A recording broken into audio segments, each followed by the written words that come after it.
ka lang. So sabi ko nga, ang puso natin ay mapanlinlang.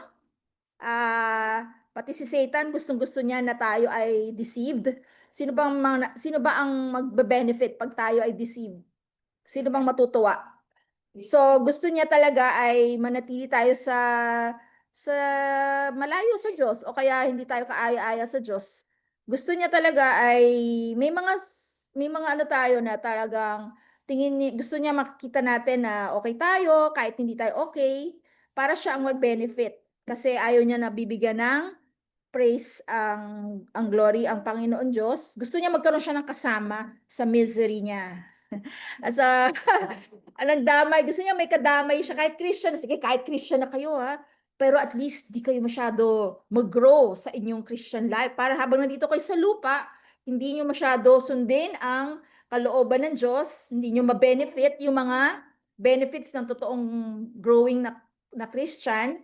Kaya ito gusto niya tong ano, kasi ito yung isa sa mga ano, maaring ano natin, blind spot. Okay? So, unang-una, James 3, kung maalala ninyo, tama ba? Nasa James 3 ba ako? Ayun. Opo, James 3.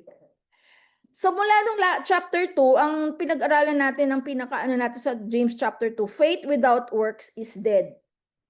Naalala niyo yun, di ba? Dapat consistent po. Ano yung faith natin, yun din yung works natin, yung nakikita. At isa daw sa mga, sabi dito, ito daw, progression daw to from chapter 2 to chapter 3. Kasi, sabi dito sa ano, one of the primary proof, ito ang aso naman na to. Sister Jane, pakibukas mo nga yung door.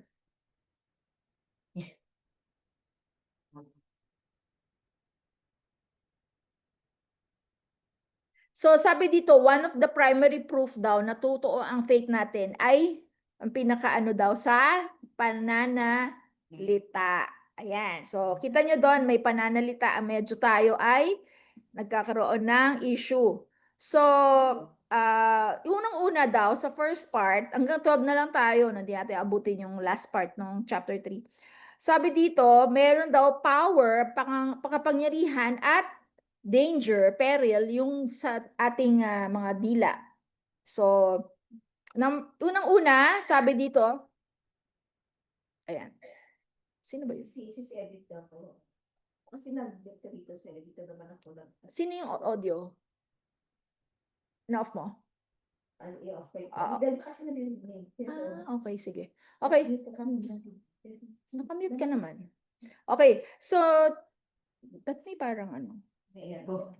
May echo, okay. So, dun sa unang-una, first part, letter A, warning muna. May warning muna daw sa mga aspiring teachers. Sino sa inyo yung may gustong maging teacher or siguro at one point gusto niyo magturo ng Bible? Bagay, iba dito nagtuturo na ng Bible, mga Sunday school sa kids. O kaya kung hindi man sa bata, gusto niyo rin magturo sa another Christian.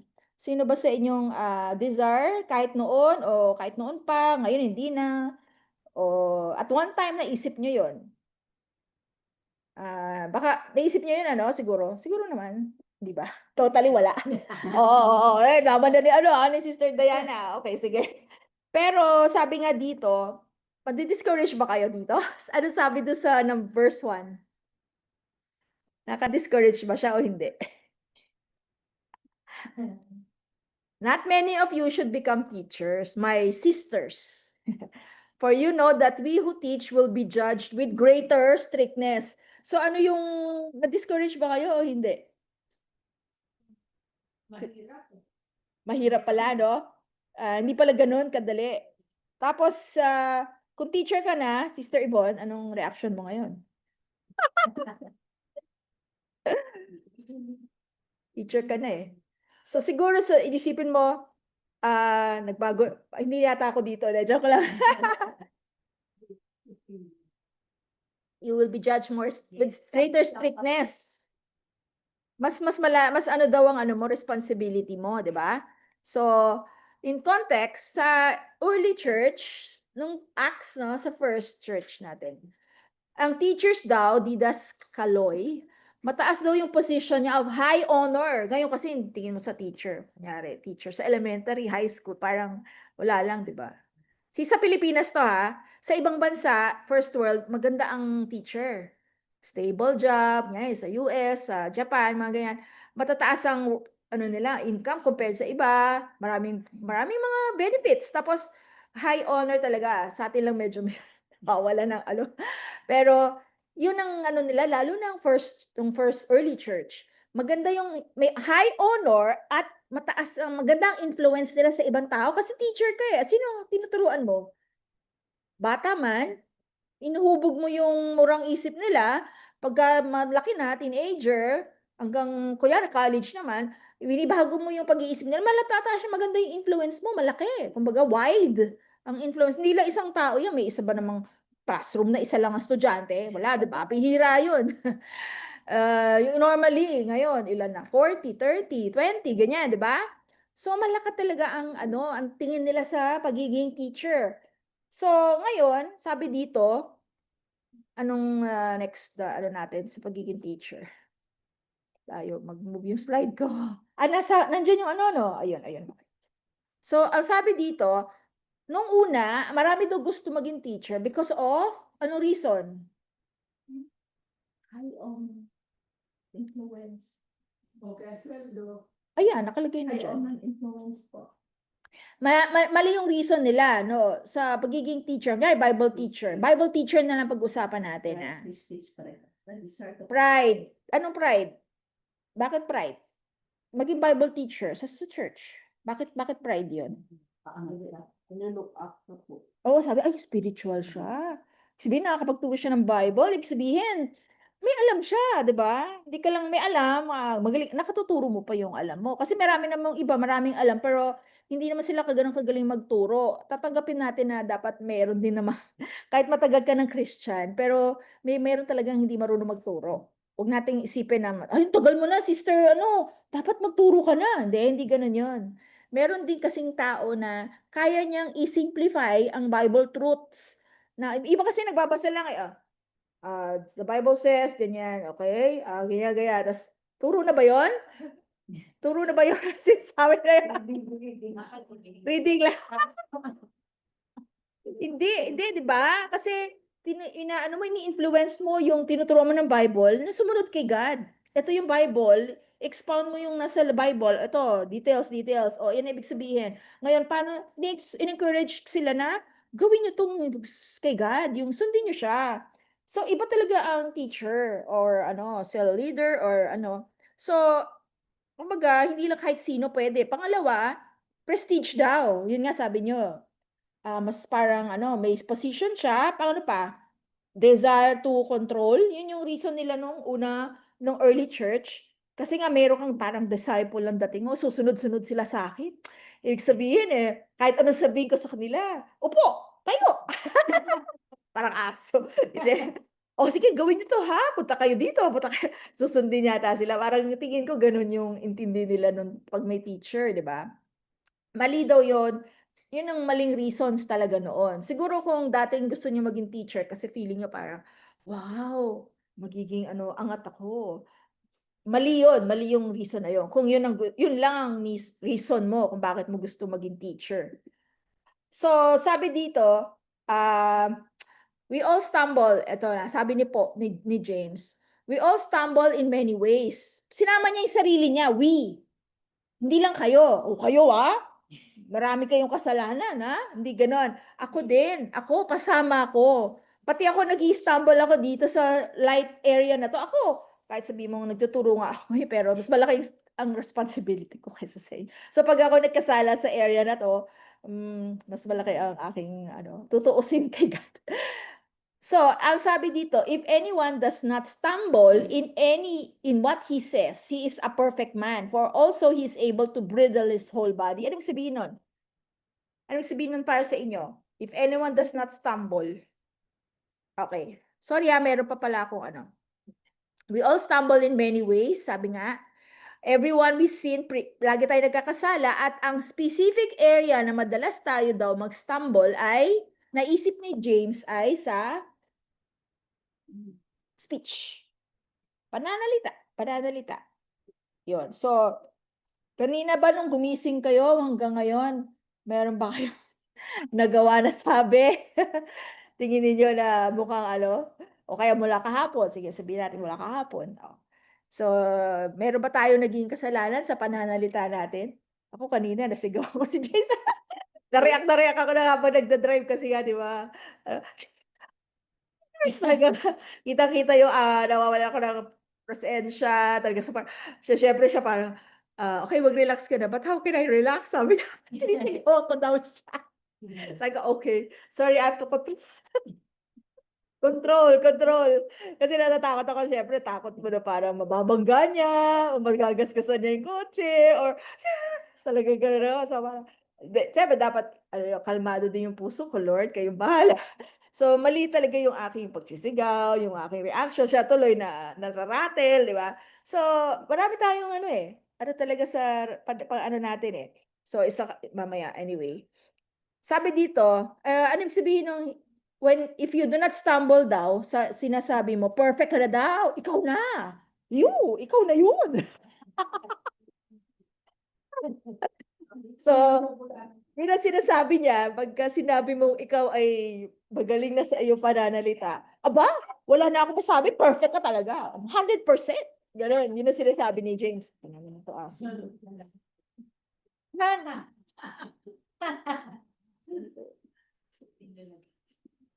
So, yun ang ibig niyang sabihin, di ba? Para siyang nangaasar. Parang, ibig sabihin nun, sabi, perfect daw, yung word na telelos, yung Greek niya perfect na ginamit ng original Greek, telelos, mature daw, ibig sabihin, mature, complete, hindi sinasabing ni isa walang mali, hindi sabihin 100%. Ibig sabihin lang, mature ka na daw, kompleto ka na, self-controlled ka daw. Tapos itong the ability to consistently control the tongue is the highest mark of spiritual maturity at self-discipline, ba? Ang galing pala na goal natin yun, ano?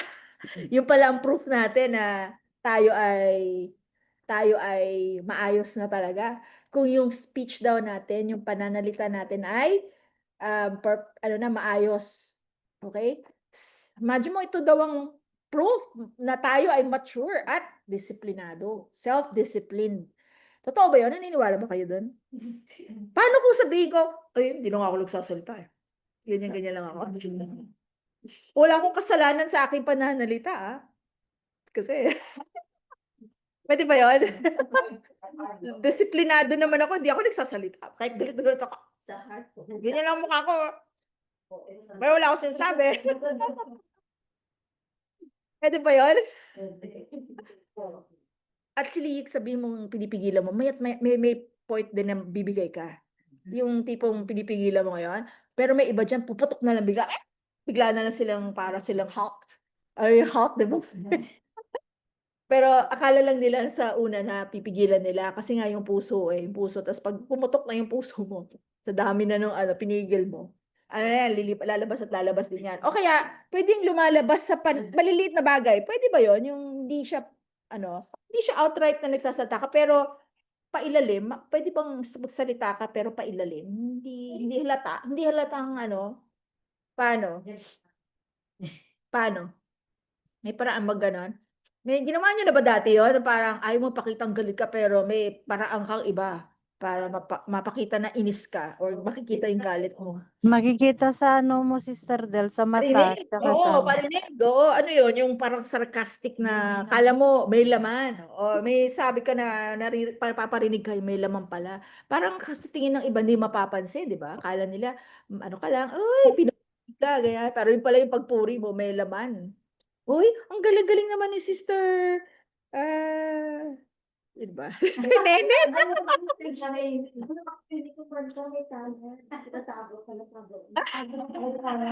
Itago mo na lang. Ano ba yun? So, minsan ganun kala mo, pero gusto mo pa rin ilabas, so para pailalim ka. Well, kasama pa rin yun. Sinful pa rin yun. Kasi galing yun sa puso may pinanggagalingan sa puso. Sabi doon sa verse na yun, if he's a perfect man, able also to bridle his whole body. Ibig sabihin nun, ano daw yun? Sa Tagalog, ano nga yung bridle? Ano nga yung tawag? Anong tawag doon? Sa bridle? Verse 2? Anong Tagalog? Meron akong Tagalog dito eh. Ako, sige ako. Harap ako.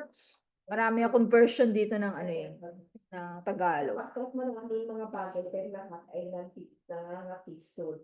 Kung ang sino man ay hindi natitisod sa salita, ano ba itong James 3 verse 2? Ayan, tama. Tama. Kung sino man ay hindi natitisod sa salita, isang taong sakdal ang gayon. May kaya rin naman makapigil ng buong katawan. Kayang pigilin. Kayang pigilin. Okay, okay. So, kaya daw pigilin. Okay, okay. So, sabi dito sa verse 2, ay, Lucas. Ano ba yun? Isa lang ang version niya, no? Okay, dito. Hindi, meron ako dito. Kaya rin makapigil ng buong katawan. So, ang bridle kasi, sa animal world, sa animal, ano, alam niyo yung bridle, yun yung nilalagay sa, ano, ng horse, oo, ng pampigil sa horse, oo, sa bridle. So, di ba pag horse, nakakatakot siya pag sinipa ka nun, di ba? Sobrang lakas, pwede kang umabot ko saan or nabalayan. Pero, mapokontrol mo siya dito. Di ba yung hawak ng ano yung pag nag-horseback riding ka, dito lang yan eh. Dito lang ang pang-control niya eh. So, pag ginanon mo yan, kung gusto mo siya pakana, dito siyempre, magre-react yan. Dito, takot siya eh. Pag may naramdaman siya dito, susundan niya kung saan. Hindi niya kayang i-control. Talagang doon yung way of controlling yung horse. So, doon sa bridle na yon. Tapos, so ganun din ang parang, pag na-control mo daw, parang ang tongue daw natin ang parang bridle. Pag na-control mo daw to, yun ang key eh, yun daw ang sikreto. Pag na-control mo tong maliit na tongue na to, pakaliit lang man tongue, diba? Palabas nga kayo na tongue na sino maliliit lang siya eh. So, pero very powerful daw siya. It demonstrates a spirit-empowered ability to control the whole body, the entire body. Pag na-control mo to, para mo na rin makokontrol yung body mo. Oo, yung desires, actions, it test of overall self-control. So, malaking bagay talaga ang speech. Doon sa susunod, letter B, illustration na ginamit ni James para mapatunayan yung power daw ng tongue. Okay. So, ano yung mga illustration na yon? Unang-una, verse 3 to 5. Verse 3 to 5. Sabi daw, pag nilagay daw natin yung bits, ito na yung sinasabi nito, they will obey us. We guide their whole bodies as well. Look at the sheep also. So, unang-una, yung horse. Oh. Sabi nyon, allows the rider to control the direction of the animal. So, pwede daw yung tongue natin, madirect yung course ng buhay daw ng isang tao. Paano kaya yun? Madirect daw yung buhay ng sobra palang bigat naman ng sinasabi niya. Paano ba? Parang words. Parang yung word na makapangyarihan. Paano mo masasabi na makokontrol yung direksyon ng buhay ng tao dahil sa tongue lang? Kasi yung lumalabas po sa bibig mo, pwede makakabuti, makakasira sa buhay. Ay, makabuti, makasira sa buhay. Okay, tama. So, malaking issue yun sa atin, So, yung tingnan nyo tong nyo, questionnaire pala. Balikan lang natin yung questionnaire nyo. First, yung unang-una, bago natin tuloy ito, yung calling daw ng teacher, sabi, parang meron na rin tayo application habang nag-aaral tayo. Tingnan nyo yung first part, letter A. Number 1, calling of a teacher. May warning daw dito, babala, regarding presumption. So, tingnan nyo daw yung position nyo ngayon. Do you find yourself drawn to position na gusto nyo mag-correct, mag-influence ng iba, mag-instruct, magturo? So, naisip nyo ba to dati? Yes or no? So, isipin niyo yun. Ano yung maging motivation nyo dati? Gusto nyo ba talagang mag-serve talaga sa Panginoon? Gusto nyo ba talagang malaman ng katotohanan? Love for truth? Or may craving lang talaga kayo para respetuhin kayo or prestige or para makita na right kayo, tama kayo, ganon. So, ano nyo yun? Isamin ninyo yung sarili nyo. Ako ba ay may motive ba ako na hindi maganda? Pride ba o hindi naman? Baka naman gusto ko lang naman mag-serve, okay lang yun. I-check daw natin yon. Pangalawa, rating natin sarili natin. Kung cautious ba tayo. Number 2, counting the cost. Okay. Ano yung sabi dito? Madja-judge daw tayo mas stricto daw sa pagka-teacher. So, paano natin aware ba tayo do sa responsibility na yun na magiging teacher? Hindi kayo dinidiscourage ha. Baka akala nyo dinidiscourage. Dinidiscourage ba talaga ni James na maging teacher? Di wala na naging teacher. Anong gusto lang ni James? Gusto lang niya na isipin lang natin yung motibo kung bakit tayo magtuturo. So baka mamaya wala na sa inyong gusto magturo sa children at saka sa bagong pag-asa. Hindi, gusto lang niya pag nagsiserve kayo sa pagtuturo ay yung motive ninyo at yung buhay ninyo ay tugma sa tinuturo ninyo. Sabihin niyo sa bata, si Jesus, susundin natin si Jesus pero kayo hindi kayo sumusunod sa utos ng Panginoon sa buhay ninyo. So, yun ang dapat nyo, kung hindi kayo tugma, may tinuturo kayo, sundin nyo to, tapos nakita yung buhay nyo patago kahit yung hindi nakikita ng iba, sa bahay. Sabihin niyo sa bata, ganito, sumunod kayo sa ganito, tapos magdakita sa bahay naman, ganito pala kayo sa bahay. Parang hindi kayo consistent. Yun ang malaking responsibility sa harapan ng Diyos. Sinasabi ninyo to, tapos salita speech to lumalabas sa bibig nyo. Yung buhay ninyo, hindi back up ng salita ninyo, yung hindi nagba-back up sa salita nyo. Yun, malaking responsibility. Ano to, kaparusahan doon? Hindi naman kayo pupunta sa hell. Kung totoong Christian kayo, hindi kayo pupunta sa hell. Pero, ano ang kapalit nun? Meron yung, parusa. Hindi natin alam ko, kanya-kanya yung buhay. Meron niyang gagawin si God. Papakita sa inyo, i-humble tayo, pwede tayong i-humble ni God ng matindi. Babagsak talaga tayong ganon. Ganon talaga. Kung tayo ay pride lang ang gusto natin, baka tayo, tapos hindi pala, hindi natin binabackup sa buhay natin. Pero hindi kayo dinidiscourage. Pero kung tingin ninyo, nag-grow kayo, nakikita ninyo na pati yung buhay ninyo, nagbabago dahil sa inaaral ninyo sa Bible, tapos gusto niyo siyang ituro kasi nababurden kayo dun sa iba, kulang sa kaalaman. Maraming hindi alam yung Bible, pati sa bata o kaya sa ibang kahit kasel, pwede yun. Pwede naman, okay yun. Gusto ni God magturo tayo kung out of abundance of God's love, oo, na talagang tinuro ni God sa atin to ng Holy Spirit. At nakita natin na nagbago yung buhay natin because of that. Hindi yung magtuturo ka lang dahil may nabasa ka. Meron ganun, di ba? Nagbasa, tinuro, yung pala, hindi naman niya na-experience. Nyari, sabi niya, huwag kayong maging proud. Pero, hanggang utak lang, siya naman, napakayabang naman pala niya. Hindi niya ina-apply pala yung sinuturo. Yan, no, yan. Pero kung tingin ninyo, nabasa ninyo, tapos na-apply ninyo, uy, tinuruan ako ni God dito kakatuwa naman. Binago ni God tong buhay ko, part na to. Yun, i-share ninyo kasi nakita ninyo, binago kayo ni God. Pero yung hanggang dito lang, tapos biglang, ay, nabasa ko sa quiet time ko, at ganito ganito pala noon, ganito pala ngayon, dapat pala ganito, pero hindi mo pa na-apply. Kasi lang, nagkaroon ka lang ng knowledge. Knowledge, Pops, up. So, lalaki lang yung ulo niyo, puputok.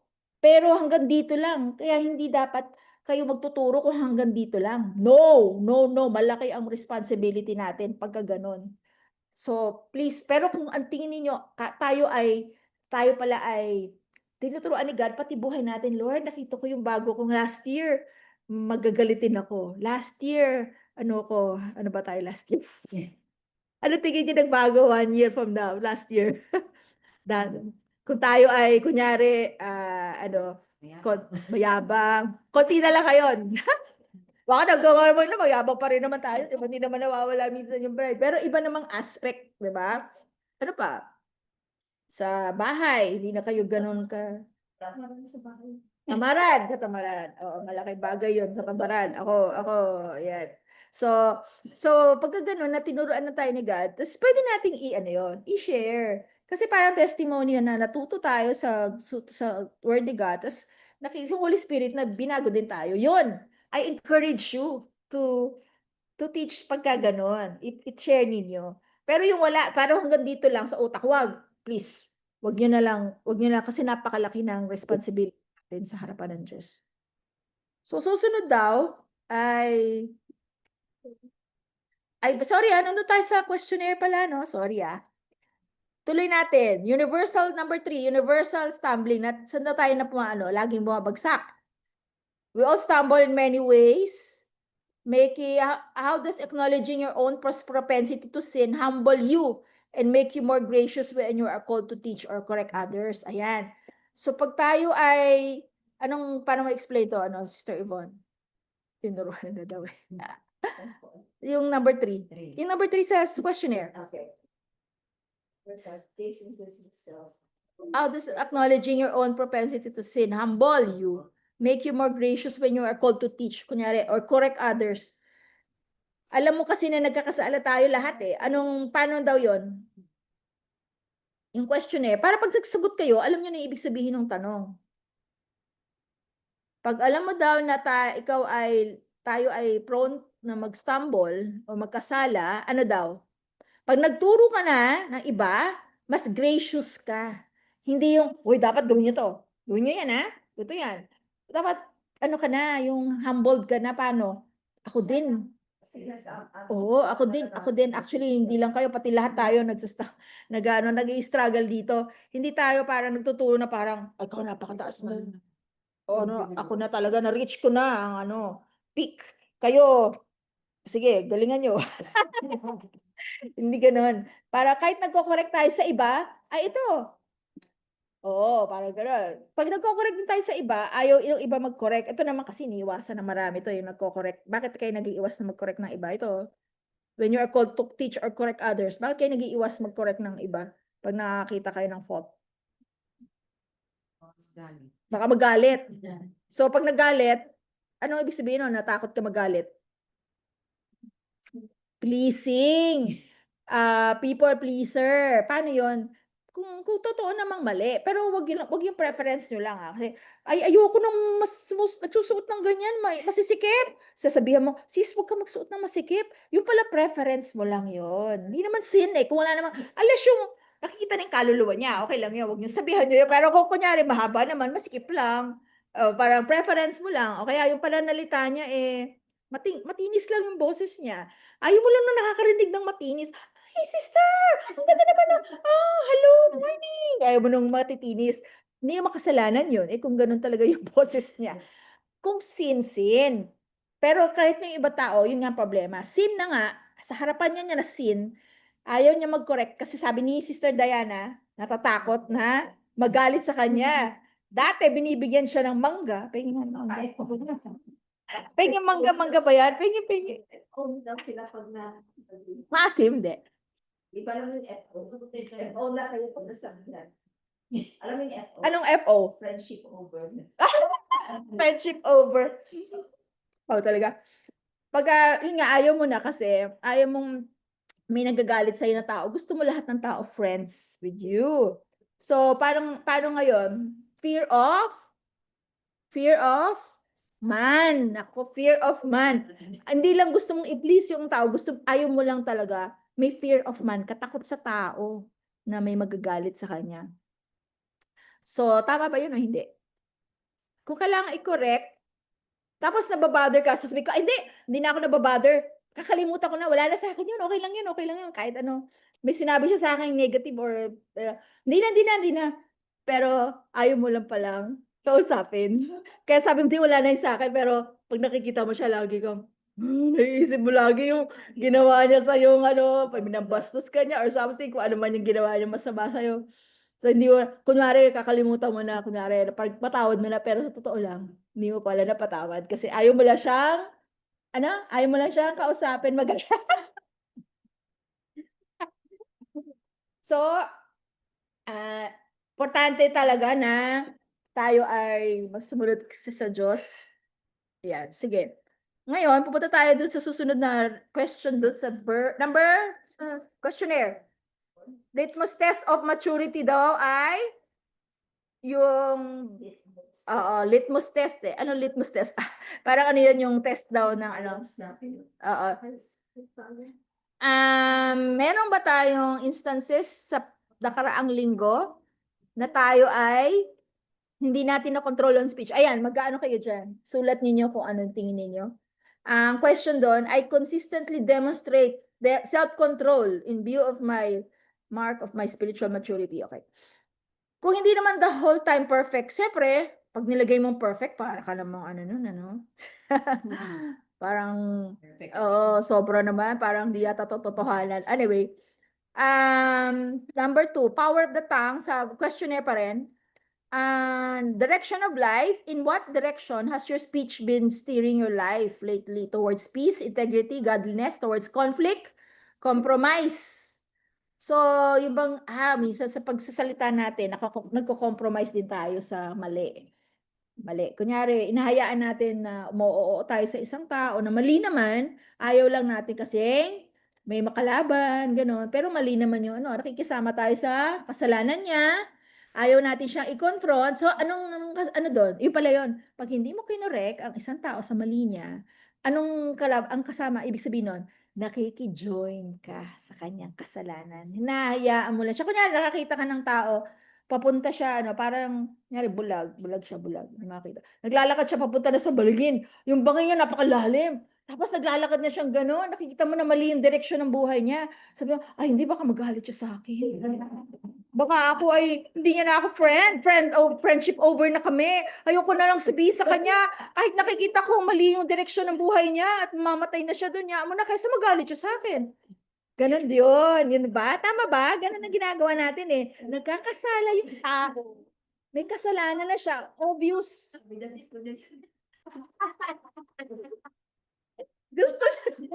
Gusto niya yan.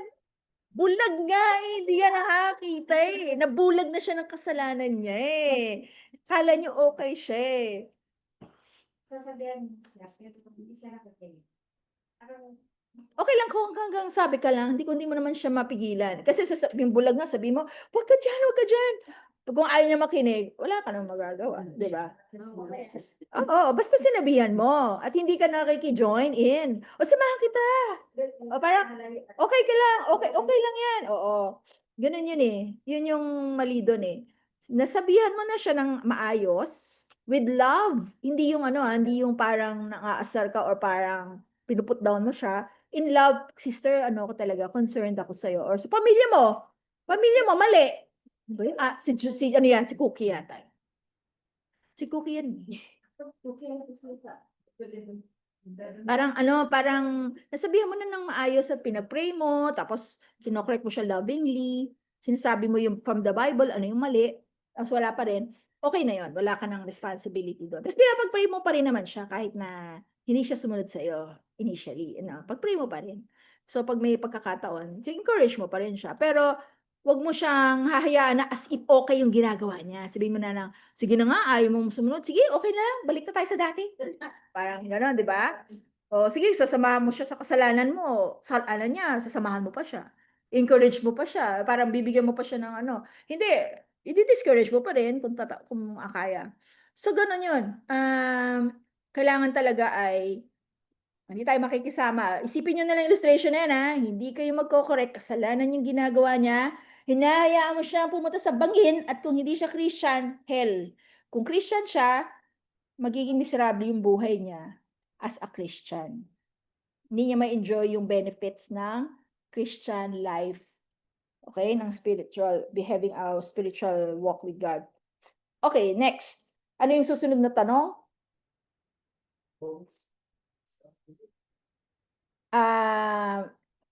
Number 6.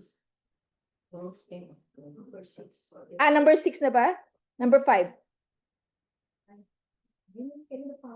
Oo nga pala. Are you using your tongue to actively steer yourself and others toward Christ? Paano daw natin yun magagamit yung tongue natin para ma-encourage yung iba kay Christ? Or letting the winds of emotion, gossip, popular opinion set your course? So minsan kasi, yung emotion lang natin yung pinapausad natin para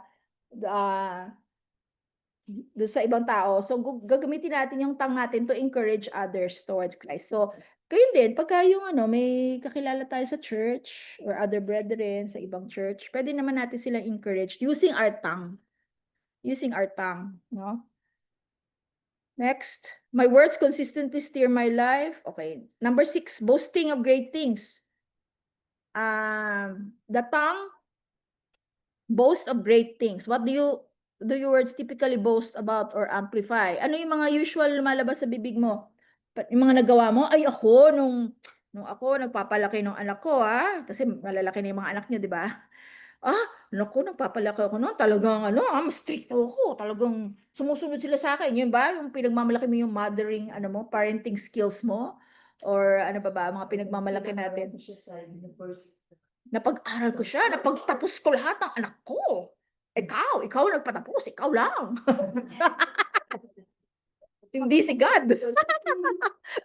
Talagang ikaw lang, parang feeling mo talaga, ikaw yung pera mo nanggaling lang sa'yo, 'di ba? Yung galing mo talagang mag-ano 'no, yung ano pa bang pinagmamalaki natin minsan, Yung ano, yung mayayaman.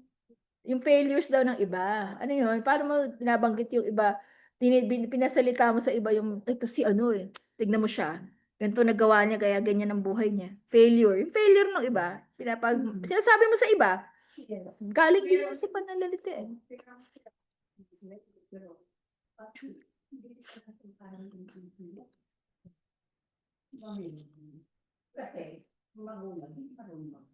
So, 'pag sinasabi niyo sa ibang tao yon, ano sa inyo, negative sa inyo yun.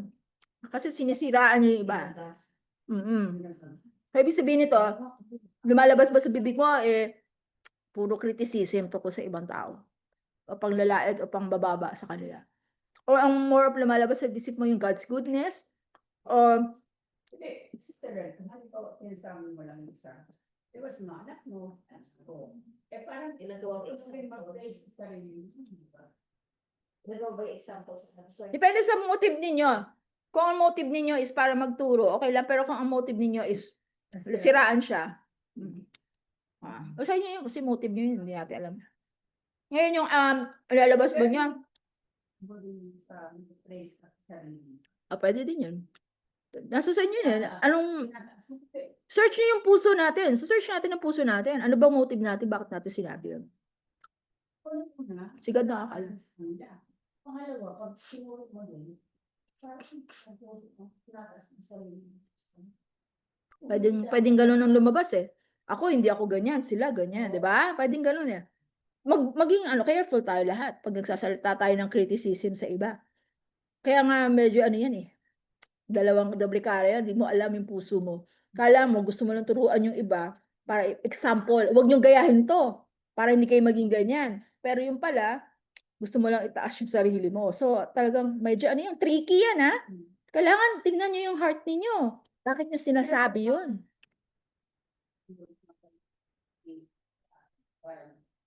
Oo, yun.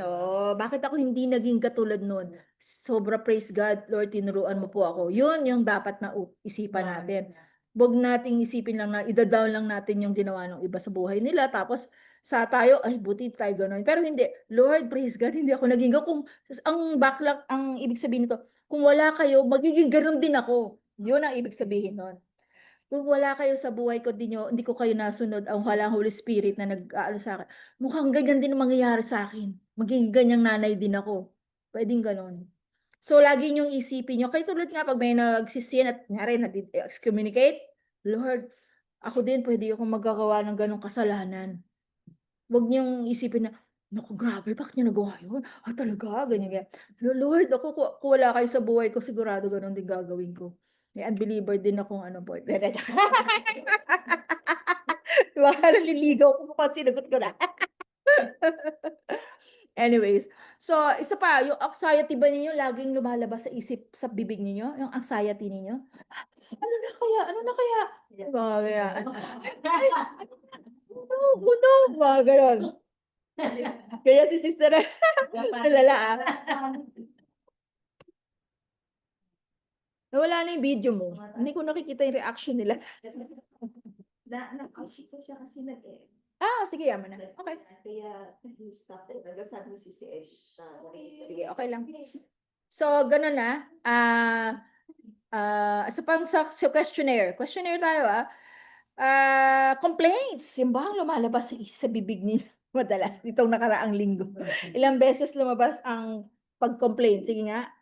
Huwag niyo na ako sagutin. Sa isipan niyo na lang. Init? May init? Ulan? Yung ulat na, Matraffic, Sister Dahil Del. hindi pa natutuyo. Tapos pagka umaraw naman, Ang init naman. Ano ba yun? Sala sa lamig, sala sa init. Basta kaya anong complaint siguro sa isipan niyo, minsan pipigilan ng bibig niya pero nandun pa rin naman sa isip eh. Oo. Pero minsan lumalabas talaga. Lumalabas talaga. Lalo kung kayo mag-isa o kaya ang kasama niyo lang sa pamilya niyo. Dito napipigilan niyo eh. Ay, mabait. Pero pag nasa bahay na, ayan na, lumalabas na. Wala nang wala nang tawag doon. Wala nang control, wala nang preno. Nawawalan tayo ng preno sa bahay. So talagang yun ang totoong gauge. Talaga kung ano yung yung mga nasasabi ninyo. Sino yung taong nasasabi niyo lahat sa kanya? Yun. Yun ang gauge. Okay na naman, oh. Jane, gusto mo? Ay, hindi pwede. May nagko-counseling,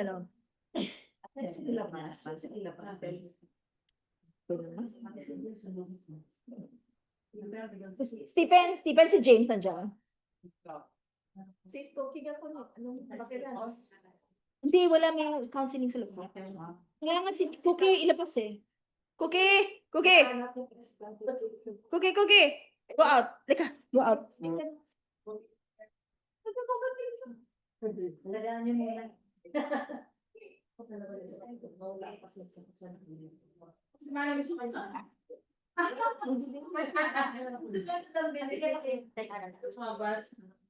Sorry, interruption. Okay, so babalik tayo. Wala dyan. Nandiyan ba? Sa upuan? Sige, papasukan mo sa Cookie. Sige, isama mo si... Basta nandyan. Si Cookie, tawagin mo. Okay.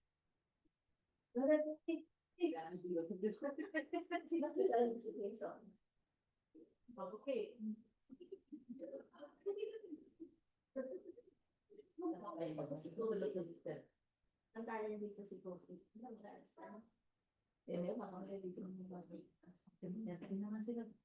Pero bibilisan namin para maka-attendance dyan. Minsan na yung mga saan sila? So dito lang yun. Next. So, doon tayo sa complaining. Yun ang i-assess ninyo sa this past week. Where words consistently steer my life. Okay, towards godliness, integrity, or peace. Or kaya, ginamit ko yung speech ko to encourage or guide others rather than being swayed by emotion or gossip. O kaya may narinig kayo about others na gossip, naniwala na kayo, so nag-join na kayo sa gossip, sa salita nila, di ba? Talaga? Ano pa? Talaga?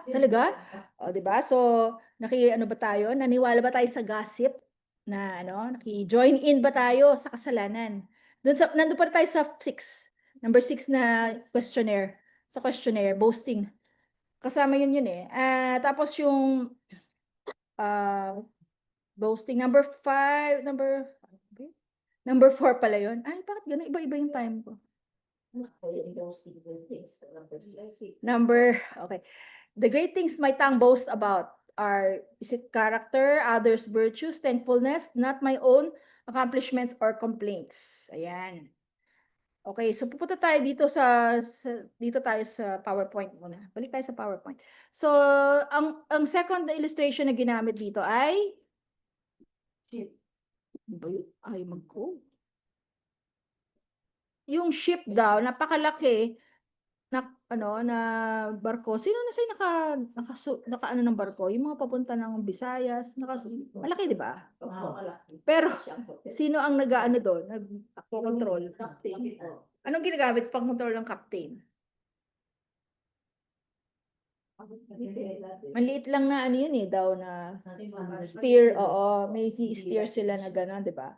So, yun lang ang pang-control niya ng isang malaking barkong gano'n. So, parang gano'n din daw yung tang natin. Liit-liit niya, pero buong buhay mo, pati direction buhay mo, kaya niyang baguhin. Direction ng for good or for evil. So, despite the winds of circumstances, passions, temptations, the spirit-controlled tongue, kasi kahit na ang buhay mo, may mga pangit na circumstance or temptation sa buhay mo, pwedeng makontrol kung spirit control ng Holy Spirit ang ating mga tongue, pwede pa rin tayong magtuloy sa godly na path. Pagka yung kunyari merong dumating sa buhay natin, anong mga sample na dumating sa buhay natin na natitempt tayo, temptation, para yung bibig natin magkasala? Anong mga example? Ayun, pag may nag-provoke sa atin na nagalit din sa atin, tapos hindi naman pala totoo yung ano, minsan nga kahit totoo, iinis ka pa rin kasi nagalit sa'yo.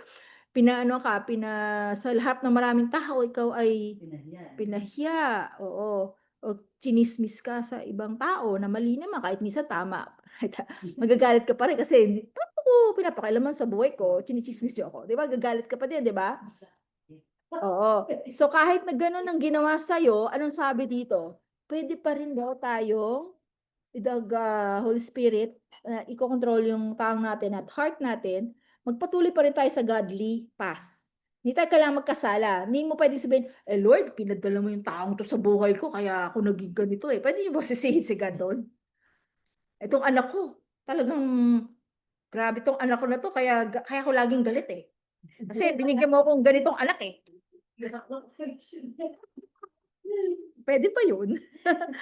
Hindi eh, hindi mo pwede kasi may choice daw tayo. Every time na merong ganong klaseng sitwasyon sa buhay natin, hindi pwede sabihin ni God, o binigay ko yung sitwasyon na yan para magkasala ka. Ganon ba ang point ni God? Bakit tayo binigyan ng ganon? May asawa tayong ganito, malala, o anak na malala, o kapitbahay na malala. Sasabihin ba ni God, ayan, binigay ko yung Diana para magkasala ka. Ha? Yung kapatid na ganyan, kaya kami kapatid na ganyan para magkasala ka. Sinabi ba ni God yun? Hindi. Gusto niya ma-mold tayo kay Christ. Lalo pa tayong mag-grow on holiness. Matitesting yun na, Lord, sisundin ba kita o yung sarili kong desire na maghigante o yung desire ko na makibaka o makibaka. Naalala ko si Yvonne eh. Makibaka. Pag yung rights natin na tatapakan, ano yung rights natin? Ay, may rights ako ah. Ano mga rights na natatapakan madalas? Example. Yung mga rights natin na bigla tayo nakikiging hawk na the woman, Ito, ang lugar ko, dito ka nakapag-right namin parang. oh, di ba, nakakapagsalita ka. Nakakapagsalita ka. Siningitan. Siningitan ka, oo. Ano pang rights ang mga madalas na ganyan na natin, complaining, or ano pa, sinasabi natin sa ibang tao, chinchismis natin siya kasi nga, ano pa mga yon? Ano pa mga rights yon? Anong mga position nyo ngayon? Anak. O, ano yung anak? Magulang ko. Rights mo as a mother.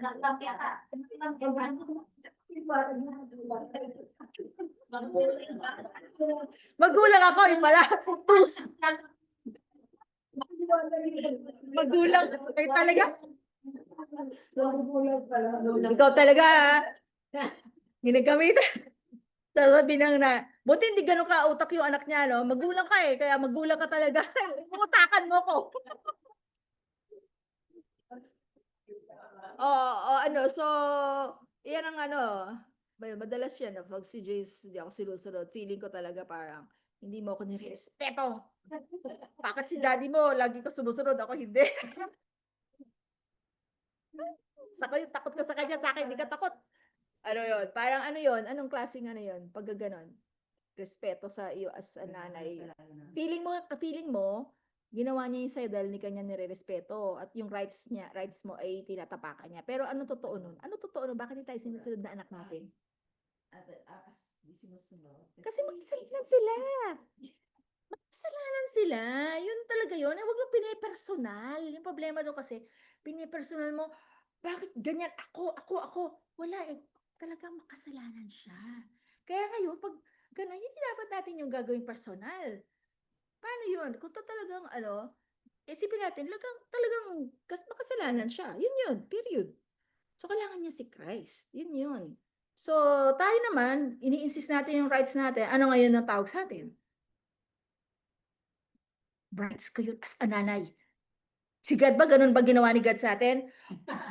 Kasi ginawa niyo to sa akin, ako ay Diyos, may rights ako. Dapat, kayo ay, alisin ko na sa mundong ito, patay na kayo, huwag na kayong save.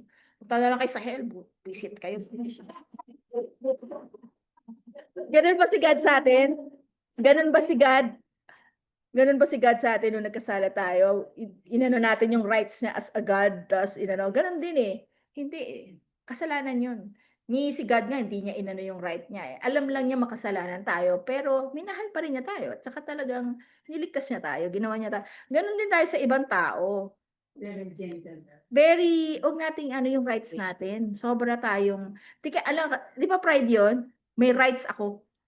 Ako ay entitled as a nanay. Huwag mo kong i-disrespect.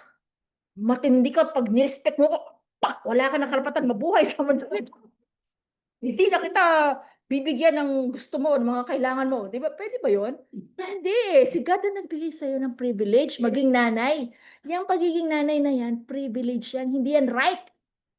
Huwag niyo ba intindi no? Naintindihan niyo ibig sabihin ng privilege at right? Karapatan versus pribilehiyo? Anong kaibahan? Anong kaibahan nun? Privilege ko, pwede ikaw. Ang privilege, hindi ka karapat dapat, binigyan ka lang ng anak. Kung tutuusin, makasalanan ka, hindi ka dapat mag-anak. Baka mamaya yung anak mo maging makasalanan din. Dapat pwedeng ganun, sinabi ni God, di ba? Pero hindi to karapatan mo na, binigay sa akin to dahil magaling ako.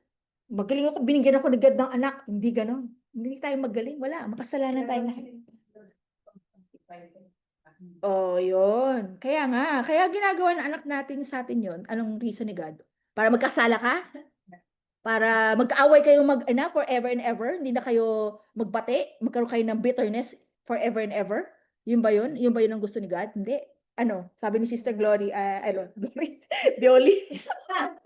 Sabi ni Sister Bioli, para ikaw ay masanctify. So kung hindi ka na-sanctify, baliktad ang nangyari sa'yo, nagkasala ka. Mag-repent tayo nun.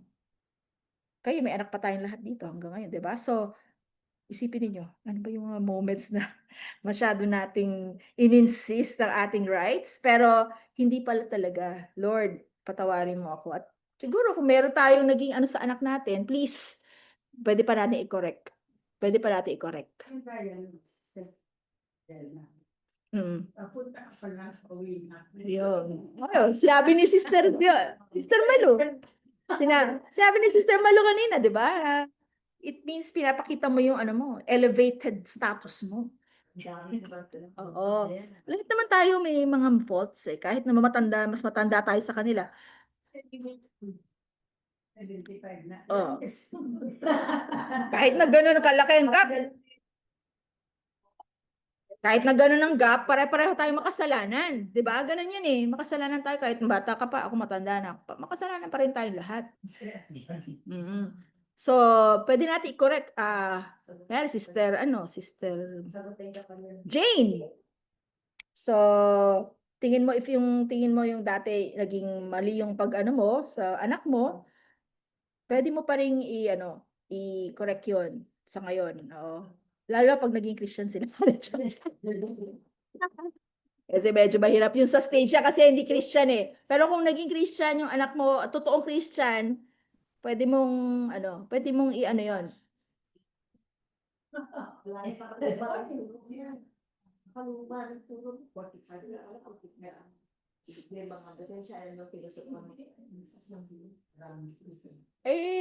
Makasalanan ka talaga lahat kahit ano pa. So, Hindi ba lang sabihin na bilang tayo? Yeah, oo. Kasi yung galit, sobrang galit is sin, ba? Pwede kang may galit, may firm. Pwede kang maging firm. Dapat ganito. Hindi. Pwede naman ganun eh. Hindi yung nawawalan ka na ng control. Yung talagang, alam mo yung galit na gano'n? Alam nyo naman yung galit na galit talaga, di ba? Pwede ka naman galit ka sa loob mo, pero kontrolado ka, Lord. Nasabi ko to, gusto ko maayos ang buhay mo, ayaw ko na magpatuloy ka sa ganyang kasalanan. Pwede naman ganun eh. Ginamit ako ni God, ako ay binigay ni God ng authority over you, susundod ka. Ganun lang.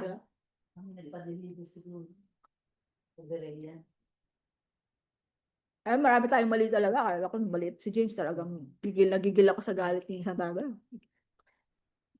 Natetest talaga yung ano ko, kaya talagang mahirap talaga ang speech.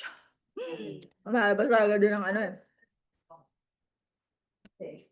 Ang banlian yung dita niya ng maraming tumulong. Ngayon, Kaya di sinuwa. Diba ano? Ako na dito. Sabi ko, Ano? Clown dancing. Sabi din mo sa slash. Ano, aksidente eh. Ganun talaga eh. Oo, kawawa na. Ay, ito. Sorry kayo. Oh, sorry kayo.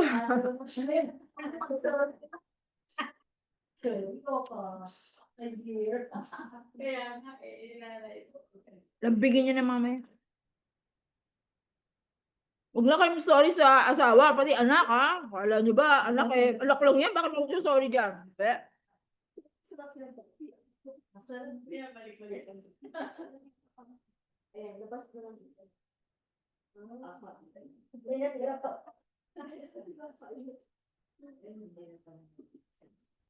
Third illustration. Ano yung third illustration? Small flame daw. It boasts of great in things. Yung ano, yung tongue natin. Pwede siya magkaroon ng sa fire. Anong sa forest? Isang maliit lang na fire. Pwede nang magkaroon ng forest fire, di ba? Simula lang sa maliit, di ba? Alam niya naman yung nangyari sa California, kung paano sinira niya lahat talaga. Mga bahay, lahat. Ganun daw ka talaga ang kasiraan. May masabi kang mali sa about a person, kumalat yan, masisira yung buhay ng isang taong yun. Doon sa sinabi mong salita na yun. Malaking bagay talaga yung salita mo, yung nag-gossip ka about another person. Nagsabi ka na hindi mo proven, at kahit naman tama eh, mali yung ginawa niya, pero kinalat mo yung sin. Hindi yung dapat gagawin yun, masisira yung buhay ng taong yun. Malaking bagay yun. Yan yung mga kanya, nagkikwentuhan lang kayo ni Sister, dito, Sister Edith. Sister Edith saka si Sister Nene, nagkikwentuhan. Ganyan. Tapos Sister, talaga? So Sister Edith, sabi niya kala Lennox, sabi niya, alam mo ba, si Sister Nene, ganito pala, ganyan. Nagkwento na, tapos kumalat na yung kwento mo. Ay naku, grabing sira yung buhay ng taong yun. Kawawa kayo sa Diyos. Kawawa kayo sa Diyos. May magawa kayo. Sabi nga, liit-liit ng sinabi mo. Pero, grabe yung ano niya, impact niya. Sa inyo, wala. Parang feeling mo, tuwa ka pa.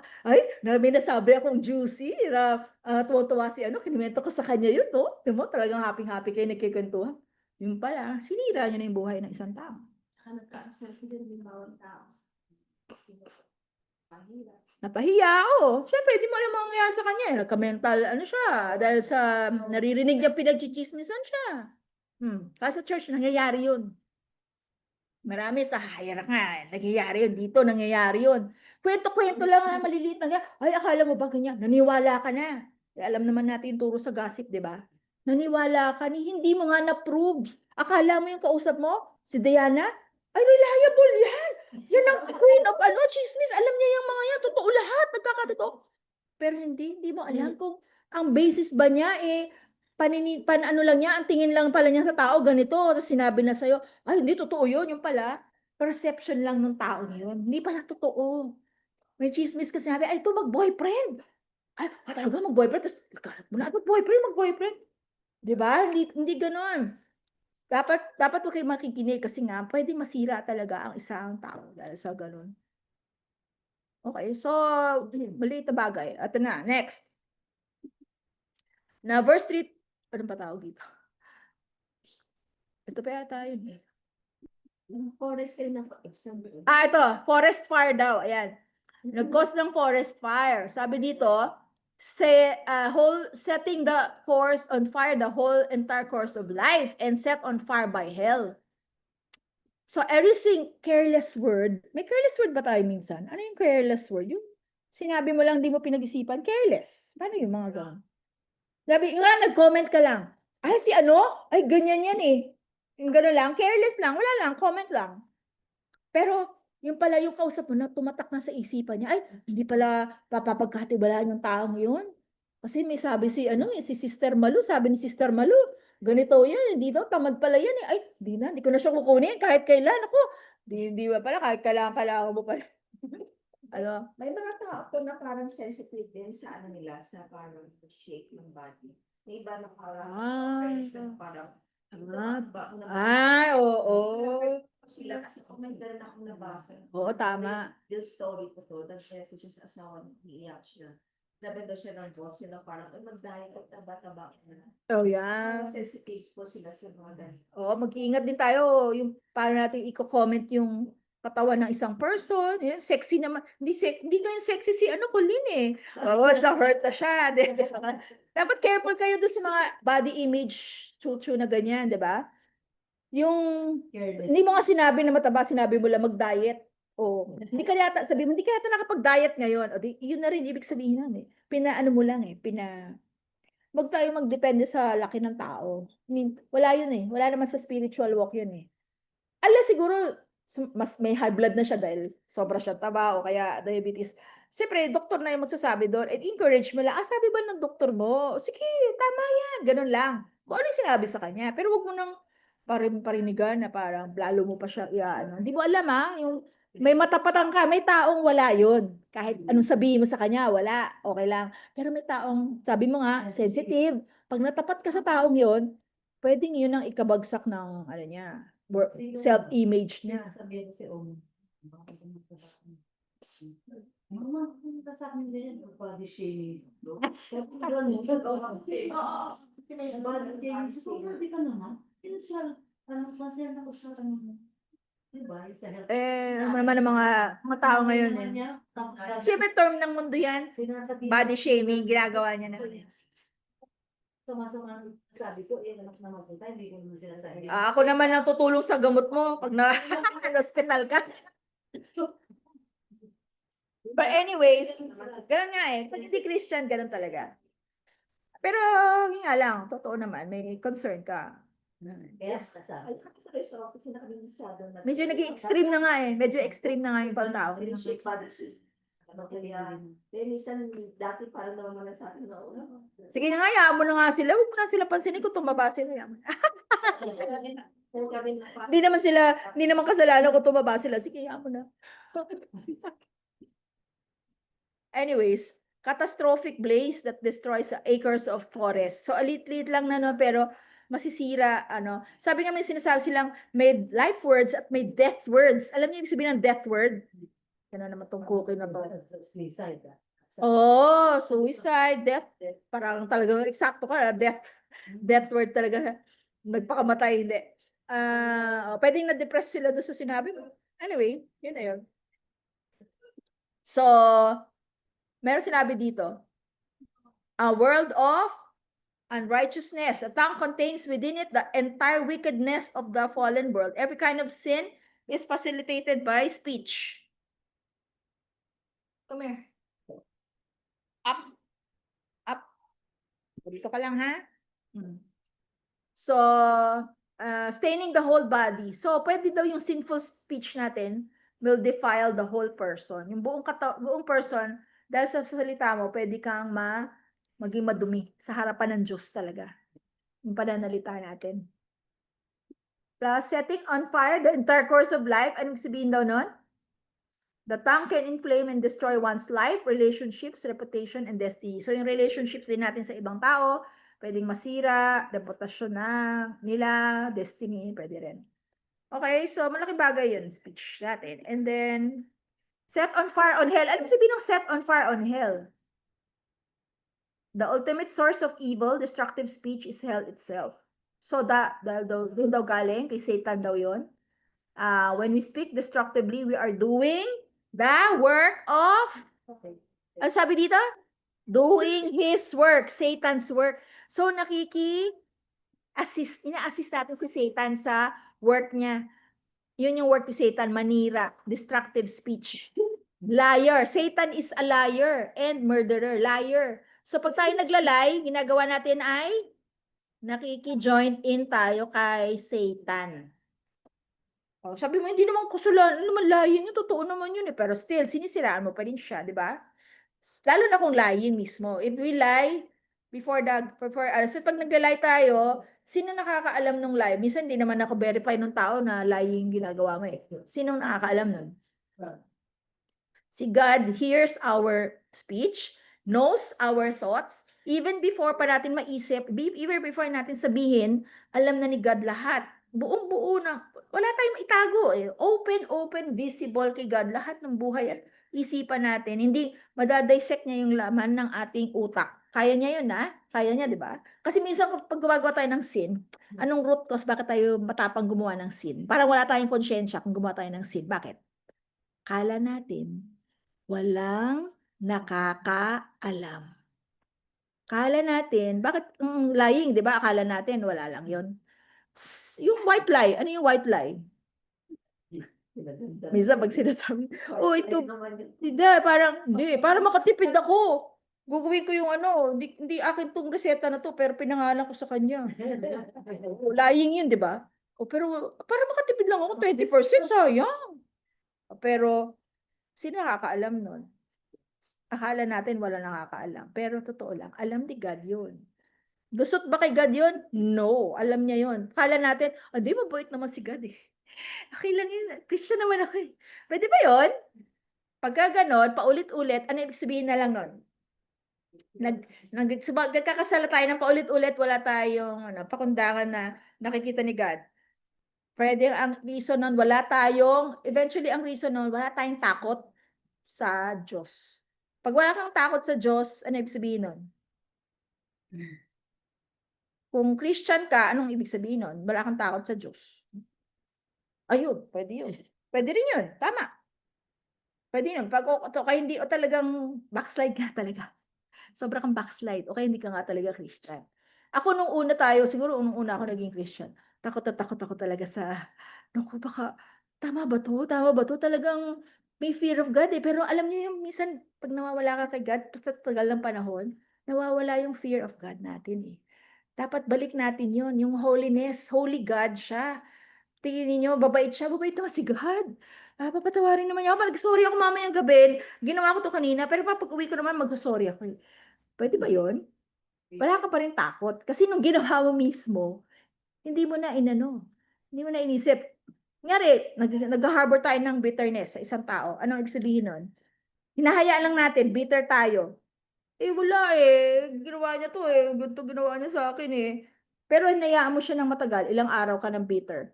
Hindi ka natatakot kay God, di ba? Sino sa inyo ang pag bitter sa isang tao, natatakot kay God? Hindi, di ba? Hindi yun naisip, di ba? Parang feeling nyo lang, self-pity, kawawa naman ako, ginawa niya to sa akin, pinahiya niya ako, ganyan-ganyan, talagang grabe siya, bitter ka, di ba? Naisip nyo ba na kasalanan nyo, natatakot kayo kay God na nagkakasala kayo? Hindi, di ba? Di ba? Hindi. Sino nagpapaisip sa inyo na hindi kasalanan yon? Si Satan. Kala mo kawawa ka at tinapakan niya yung rights mo o kaya dapat talaga yun lang naman ang revenge ko eh, yung bitterness ko. Feeling mo hindi ka makapagkahigante. Ang higante ko na lang yung masama lang ang loob ko. Talagang, ano ko to? Anong tawag sa gaganon? Yung i-emote ko to, i-emote ko to. Ina-emote. Oh, pero sa amin sarili mo, dapat may joy ka eh. Dapat nga, happy ka kay God eh. Yung wala kang worries na ganyan, na bitterness. Sino ba may gusto may bitterness ka na pag may nakikita kang tao? Naku, pag makita ka na sa kaliwa, naku, kahit sa kanila makakita, ay naku, lahat na lang makita mo, left na lang, meron kang bitterness, wala ka lang napatawad, wala ka lang na-let go. Lahat yun, nandito nagkikim-kim ka, may naiiwang part eh, may napatawad ka, pero may naiiwan pa rin maliit, may kurot. Pag nakikita mo siya, may kurot pa rin. May ganun ba? May kurot ka pa rin. Ibig sabihin, hindi mo pa siya napatawad. Naalala mo pa yung ginawa niya 20 years ago. Aba, 15 years ago. Tapos ganyan. May ginawa siya ngayon, kahapon lang. Biglang naalala mo hanggang 20 years ago. Imagine mo yung listahan niya, yung habang listahan na yun, naalala mo ulit. Ko, pero sabi mo, napatawad ko na yung dati. Hindi, pero nung gumawa ulit siya kahapon, ay naku, ayan na naman. Nag-repeat cycle na naman. Naisip, fresh ulit yung mga nagawa niya ng 20 years ago. Fresh to. Ginawa niya sa akin to. Ginawa niya sa akin to. Diba? Totoo ba yun?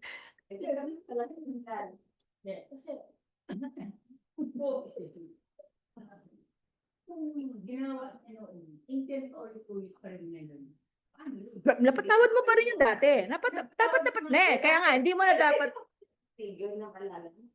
Parang Pwede siya gamitin yung Satan para ma-trigger. Pero anong response dapat natin? Hindi, Lord, napatawad. O, kayo nga, Lord, ako eh. Mula bata pa lang, makasalanan, lagi na ako nagre-rebelde sa'yo, pinatawad mo ako. Gayahin natin kung ano yung ginawa ni God sa atin na pagpapatawad. Pero pag anong ginagawa niya? Basta kaya yun. Palit ka ba? Kailangan siyang paulit-ulit at kailangan siya i-correct, iko-correct. Pero hindi yung magbibitter ka pa rin na, bitter, emote. Oo, oo. Chinismis ka niya noon, tapos chinichismis ka pa rin niya hanggang ngayon. O, di kailangan gumawa ka ng paraan. Baka kakausapin mo siya talaga. Alam niyo, mali ito. Kung hindi siya Christian, wala ka na magagawa. Hindi siya Christian eh. Wala ka na magagawa doon, patawarin mo na talaga. Kaya si Satan naman, tatay niya si Satan. Kung Christian yon at kasama mo sa church, ayun kailangan mo siya i-confront. Lovingly. Sabihin mo, nasaktan ako dahil sinabi mo to sa isang tao, chinismis mo ako, ganyan. Kailangan mo sabihin. Hindi mo siya hayaang manatili sa puso mo. Maya na mas gusto natin na ayaw, sabi niya, baka magalit sa akin. Di ba sabi mo kanina? Mas gusto ko na lang sabihin sa iba para lumawag ang pakiramdam ko. Kasi pag tinatago ko sa sarili ko yung ginawa niya, lalo ko masisiraan ako ng ulo. Kaya kalitin yung motive na parang imbis na kung sabihin sa iba, parang gusto lang makaroon ng kakampi. Yun na, magkakampi ka. At the same time, makakahiganti ako sa'yo. Kasi kinalat ko yung sinabi mo, at least makahiganti man lang ako. Tapos nailabas ko pa yung sama ng loob ko. Di ba? Ganun yun eh. Kaya nyo na chismis eh. Feeling good ka ngayon kasi, uy, natuwa sa akin si Sister Diana. Dati yun eh. Walang pakialam niya. Bigla ngayon, talagang naki-agree siya sa akin na talagang grabe yung ginawa niya. Yung tuwan-tuwa ka ngayon, may kakampi ka. Si Sister Diana pa. Dati hindi kumakampi yun, pero kinampihan. Talagang sarap ng pakiramdam. Tinismis mo.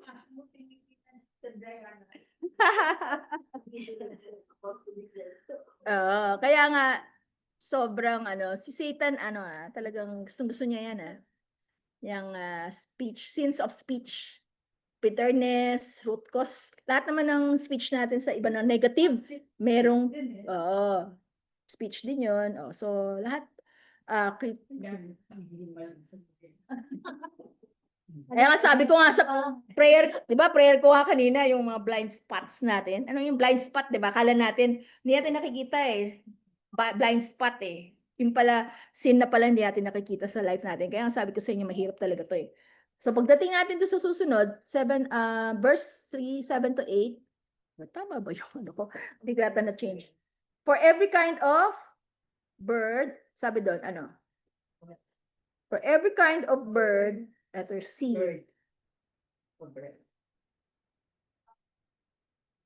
How great, wait, ano to? C, D na ba to? Tama po yan, dito po. For every kind of beast and bird of reptile. Okay. So humanity daw, untamable nature of the tongue. Mahirap daw talaga anong Tagalog, tame sabi mo eh. Ayun. Kailangan mo daw ipaamo ang iyong tongue. Number 2, but no human being can tame the tongue. Totoo daw to, hindi natin kahit willpower natin, saka effort natin, kung sarili daw natin, hindi natin kaya makontrol ang ating speech. It is a supernatural problem requiring supernatural solution. So ano yung supernatural solution daw? Holy Spirit applying God's word into our hearts. So kailangan yung word of God, pero yung Holy Spirit ang mag-a-apply. Minsan kasi nandun yung word of God. Kung wala ang Holy Spirit na i-remind sa atin, i-apply to sa buhay natin, hindi natin siya ma-apply. It is a restless evil. It is never still, always active, prone to erupt at any moment. Full of deadly poison. Sabi doon sa James 3:8, it is full of deadly poison. Naku, napaka-poisonous pala nung bibig natin. ng ating tongue. Like a venomous snake. So ano yung mga, iba yung snake, poison yan, pag kinagat ka, lethal, pwedeng, pag dangerous cobra, kumagat sa'yo, pwede kang mamatay in minutes. So, pwedeng ma-poison yung relationships daw natin sa church. Pwedeng ma-poison yung souls ng ibang tao. So, pwede talaga tayo magkaroon. Madami siyang ginawang illustration, ano? So, isipin niyo na lang illustration na yon. Pag ginagamit natin yung tongue for sin, unang-una, ito ay nagiging parang the fire na nagkakos ng forest fire, small fire causing a forest fire. Pwede ito ay maging poison na parang venomous, may poison, makakapatay ng ibang tao. Tapos, ito rin daw ay, yung kanina sinabi ko, sa ship pala yun. Matitindi talaga ang sa tongue. Next. Yung next natin ay, verse 9 to 12. So with it we bless. Yun daw, ginagamit daw natin yung tongue. With it we bless our Lord. Kapag nag-worship tayo, di ba?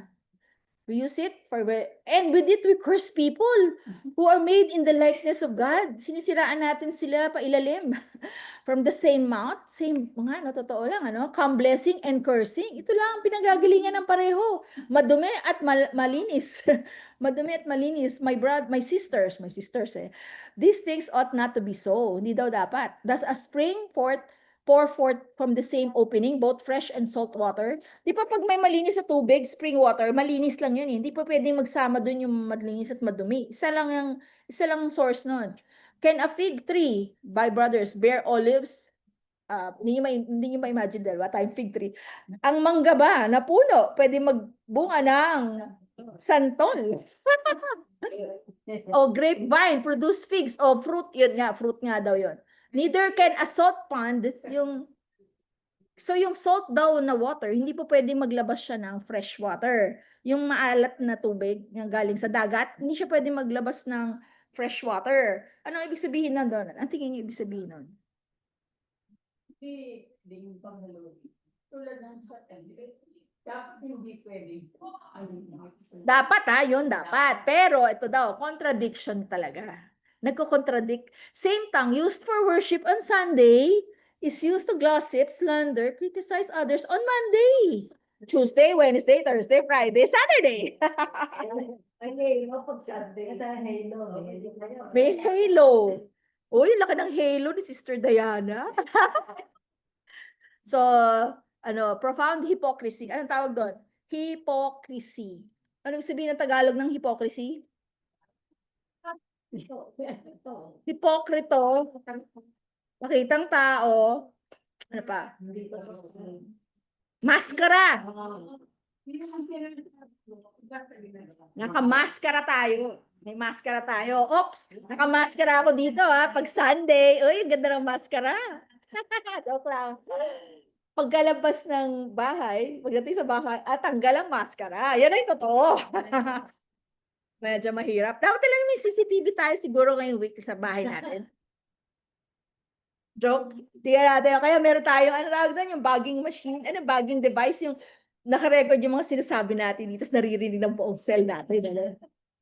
Tapos, kaya ako gano'n, Tapos check natin, check natin yung mga sinabi ni Diana kahapon sa bahay niya. Ano mga sinabi dito sa kapatid niya? Mga gano'n, Gano'n daw kunwari. But anyways, si God gano'n. May bagging machine si God sa atin. Okay. May tao pa ba, Sister Jane, sa loob? Tapos na. Pumasok ba? May kausap?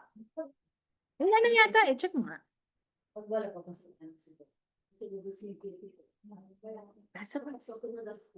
Sabi ni Cookie, wala nang kausap. Pwede na akong pumasok.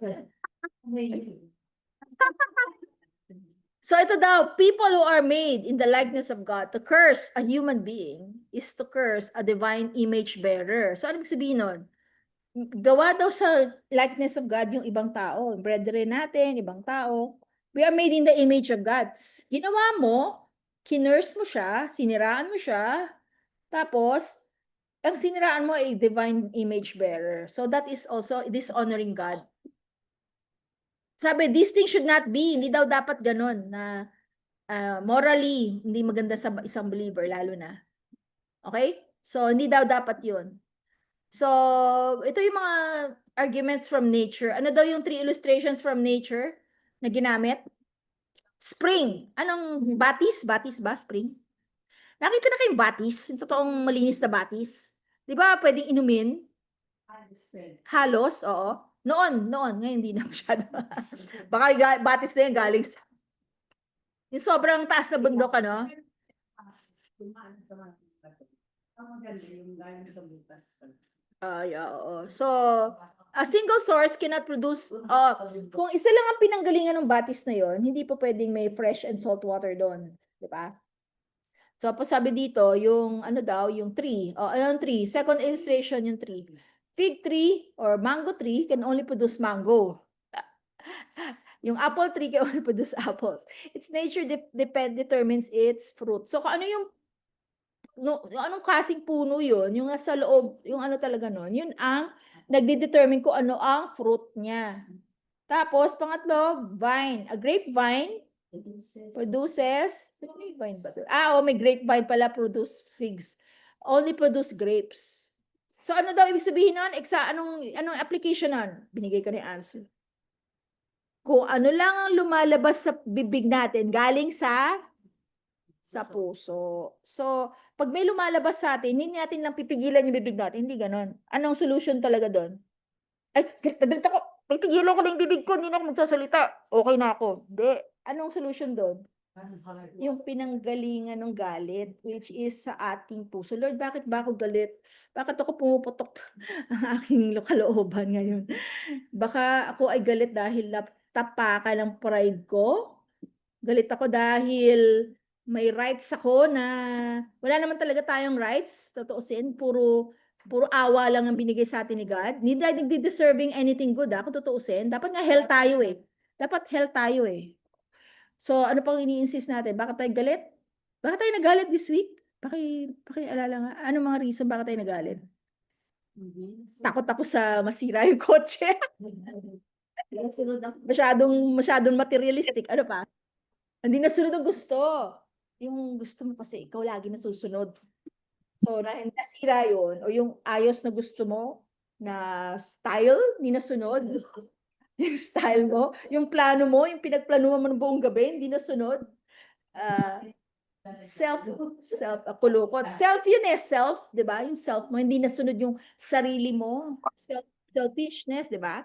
So, lahat yun, yun ang ayusin natin kung bakit na tayo nagkaroon ng gano'n. So, mouth is simply an outlet. Outlet lang daw yung bibig. Yan lang ay doon lang dumadaan yung ano, para siyang faucet. Di ba yung gripo? Yung, di naman yung tubig, hindi naman galing sa gripo mismo. Galing yun dun sa source ng ano eh, sa wasa or anything. Yung gripo, daanan lang yun eh. Yung tubo, daanan lang yun, yung bibig natin. What speaks is determined by the nature of the heart. Or out of the mouth, for out of the heart comes forth speech. Yung ganito, masasama. A redeemed heart, kung totoo ang puso natin, ay talagang niligtas na ng Diyos. Ano na ngayon ang dapat na puso natin? Indwelt by the Holy Spirit, at the same time, ang Holy Spirit ay nasa atin, at hinaalaw natin siyang i-control tayo. Minsan sabihin natin, Christian tayo, nandun yung Holy Spirit, pero hindi natin siya pinapakontrol. Ang nasusunod pa rin ay ating sariling laman, sariling old self pa rin natin.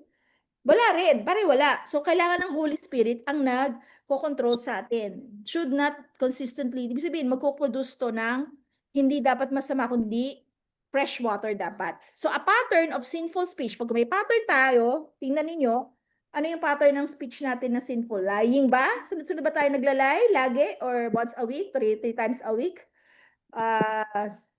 Criticism, chismis. Sabihin kasi, sister ko naman, hindi naman chismis yun. Kausap lang kami, ang chismis yung sa iba, hindi. Kahit sister mo yan, chismis yan. Pag hindi yan, hindi nyo dapat pinag-uusapan yung something negative or anything. Sinful patterns cause one's degeneration into question. Questionable pala kung talagang may bago na tayong puso. Ba pala hindi pa pala tayo na-regenerate. So, fake pala, fake. Aha.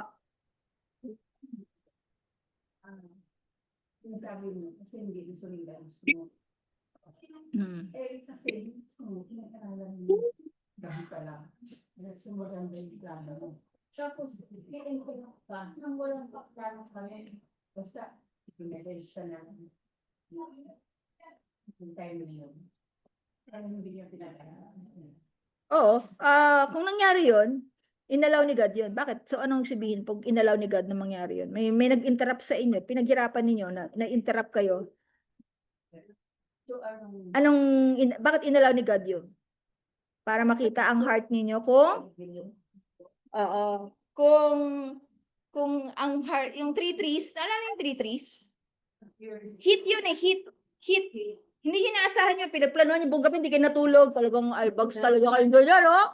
Ang ganda ng plano, ni-research siya pa hanggang kami yung pinag-research, talagang pinag-ano nyo pa. Yung mga dating yung experience, inalis nyo na yung masasama. Shh, Cookie, come here, Cookie, come here. Up, Cookie. So, tapos bigla na lang inalaw ni God na ma-interrupt yung plano mo. So, pero pwede yung sabihin mo, ang galing ko, nagawa ko tong bagay na to, naayos ko lahat, planchado na lahat. Galing. Oh, parang ano. Tapos biglang may nag-reject, inaano kayo. So, inalaw ni God, makita yung heart mo. Ano yung heart mo? Hindi, nagawa ko to dahil tinulungan lang ako ni God. Ngayon, kung hindi tinanggap ng iba, si God pa rin ang may control. Under control niya yung bagay na sitwasyon na yon. Gusto nakita ni God na ang puso ko pala ay makasalanan. Kasi nga, nagiging feeling natin, okay na tayo eh. Gusto lang ipakita ni God sa atin, makasalanan pala ako, Lord, kailangan ko mag-repent. Ganito pala ako pagka nire-reject yung ano ko, yung aking gusto. Ano pala ako, ganito pala ako mag-react, yung natatamaan yung pride ko. Kasi pride din naman din eh, di ba? Na ginawa mo to, pinaghirapan mo, tapos hindi niya pinansin, pride pa rin yun, di ba? Self pa rin. Pride, self is pride, ganun din yun. So, pag ginanon, pinapakita lang ni God na, ay, ganito pa pala ako, kala ko ayos na ako sa pride, yung pala hindi pa. So, i-repent natin at allow ni God, hayaan natin si God na baguhin pa rin yung heart natin. Inallow niya, ang ano doon, character ni God, sovereignty. Controlled niya ang bagay lahat. So, inayaan niya may mag-ano sa atin, mag-criticize or itsapwera yung plano natin. Di Lord, siya mo na. Inalaw mo naman to, sige. Yeah, papasa Diyos ko to. Kahit na sabi nga eh, the damage is already ano po, ang ginastosan ay yung meron ng gumastos siya dahil hindi nila sumundin mo. Gumastos siya sa musulo. Hindi magiging Depende depende kung sino may authority sa inyo. Kung asawa mo siya, wala kang magagawa sa. Kasi kung asawa mo yun, wala kang magagawa. Kasi inalaw ni God eh. Inalaw God eh. Hindi man natin pwedeng kontrahin kung asawa natin yung maghasabit tayo. Ngayon, kung ibang tao yun at ibang ano, pag-uusapan nyo pa rin. Pag-uusapan nyo pa rin na maayos. Pero yung initial reaction mo, kung kala i-correct mo ng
responsibility tayo. May binigay si God ng utak sa atin. May binigay na ability, lahat. Tapos hindi mo naman ginawa. Kasi nakaano naman na yan. Support tayo. stewards. Pinagkatiwala sa atin ni God yung mga resources, so hindi mo pinagplanuhan, in-squander mo lang na gano'n. Wala rin. Extreme yan, extreme. Wala nang plano.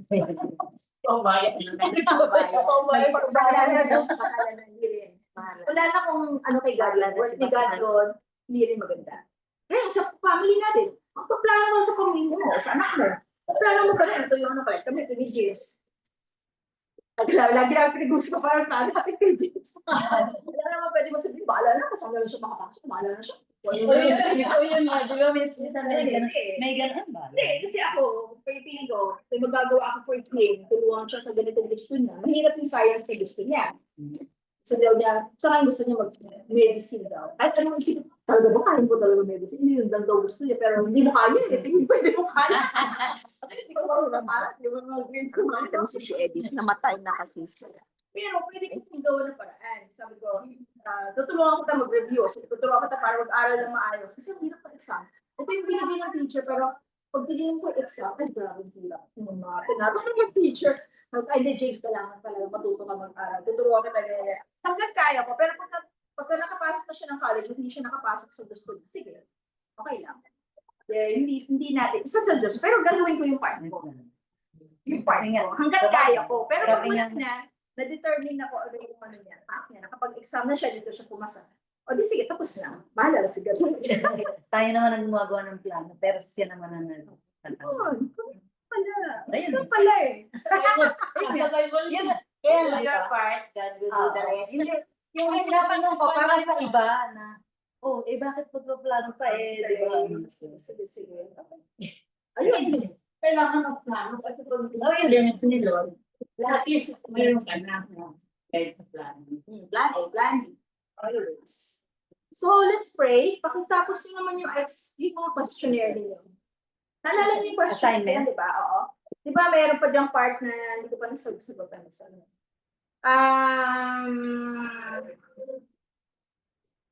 Ayun, number 9. The source of fire.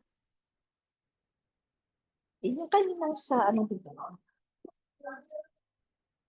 The source of fire. James states that the tongue is set on fire by hell.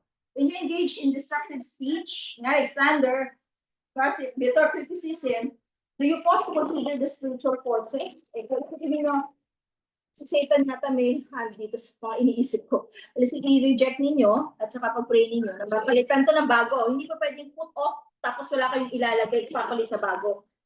Ipapalit kayo, hindi nyo pwedeng alisin ko lang itong hatred ko. Hindi ko na alisin. Papalitan nyo siya ng, may ipapalit kayo, put on love, put on forgiveness. Hindi pa pwedeng wala lang, tatanggalin nyo lang yung negative. Ipapasok nyo yung positive. Tapos number 10, why do you think the tongue is even difficult to tame, even for those who are disciplined?